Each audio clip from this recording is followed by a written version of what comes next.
Sonraki simvoldan ibarət olan mətn arxivləşdirilərək 384 bayt həcmə malik olmuşdur. Faylın neçə faiz arxivləşdiyini müəyyən edin.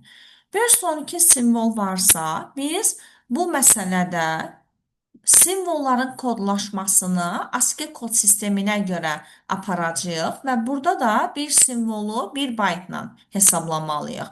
Onda bu o deməkdir ki, 5 sonraki simvol 512 baytlıq həcmə malikdir və həmin mətn arxivləşdirilir, yəni azalır və 384 bayt həcmə malik olmuşdur. Biz elə faylı neçə faiz azaldığını, arxivləşdiyini müəyyən etməliyik.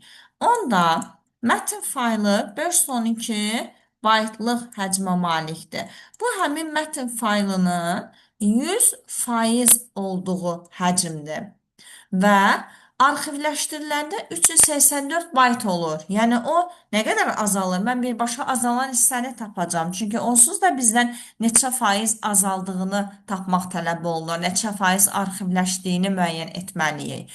512-dən 384 bayta gəlibsə, bu 128 bayt azalıb və mən elə azalan hissəni tapıram.